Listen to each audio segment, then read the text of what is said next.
Nanimaho nga mga nitso sa Cagayan de Oro City Memorial Park, gika-alarma sa pipila ka mga residente nga nagpuyo duol sa maong sementeryo. Kontraktor, dunay pagpaklaro sa insidente. Ang detalye sa report ni James Paulo Yap.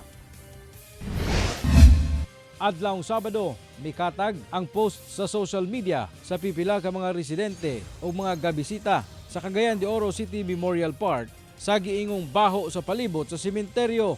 Ang hinungdan ang wala pagsirado sa mga nitso nga aduna nay sulod nga patayng lawas. Gika-alarma kini sa mga residente nga anaan ni muyo sa palibot sa maong sementeryo. O dili maayo ang kwan sa tao kay mga residente patay ba na Kung siltasan diskutan na sa sanitation dili na pwede. Giangkon sa kontraktor sa City Memorial Park nga adunay 11 ka mga nitso nga gilubngan niadtong adlawng Sabado ug Domingo apan wala na sirad-an tungod sa kusog nga bunok sa ulan. Nag-rain out na ito, sir.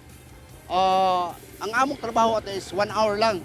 Kaya ang among company pag ulan o mag-rain o maulan-ulan man galing, magkuhan din may spending na among trabaho kay open area man among kuhan. Dugang paniya nga ang maong mga nitso dako matud pa kung itandi sa mga regular size nga lubnganan, butang nga lahi isab ang sukod sa taklob niini. Pero kato siya mo to sa espesyal para sa mga dagong tao tag-as.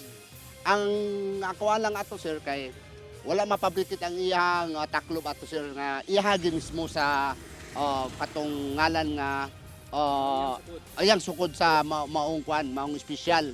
Hinuon gahapon adlaw na simentohan na ang mga taklob sa maong 11 ka mga nitso ug gimando na sab ang paghimo sa mga concrete covers alang sa mga special size nga nitso aron dili na masubli pa ang insidente.